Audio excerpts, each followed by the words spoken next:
2023 has been an eventful year at the North Pole as it faced a series of economic and financial crises under the leadership, or what passes for leadership, of the senile reindeer-sniffing old man Winter, whose friends, of course, bought the election.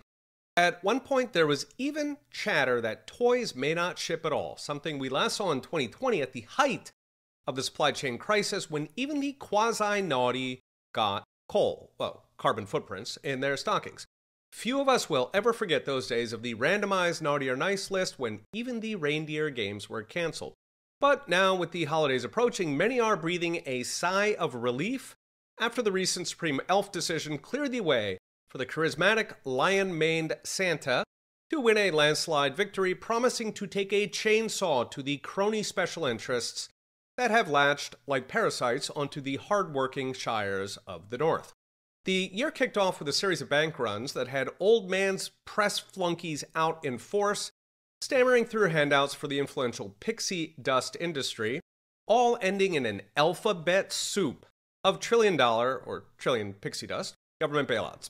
The chaos continued through the summer as rampant inflation turned to fears of recession.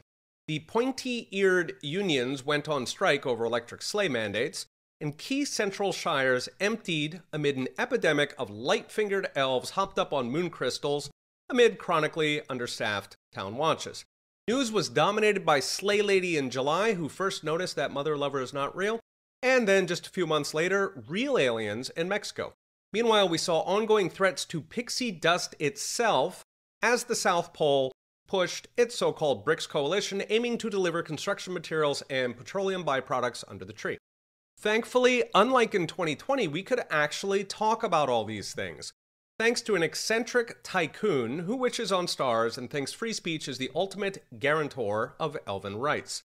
The forces of Mordor have not given up, but actually being able to speak has been a breath of fresh air to those of us who care about the future of the North. So what's next? Brought to you by Unchained. What's next depends whether the people of the Shires can stay informed, can stay passionate, and focused on protecting our rights against the crony parasites that have burrowed into our institutional fabric.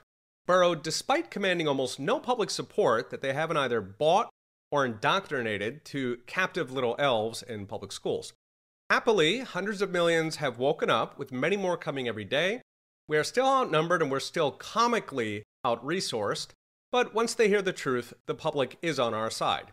And so now begins the hard work. A brand new episode of the podcast dropped today. Check it out at Spotify, Apple, or petersaintange.com. A very Merry Christmas, and we'll be watching. See you next time.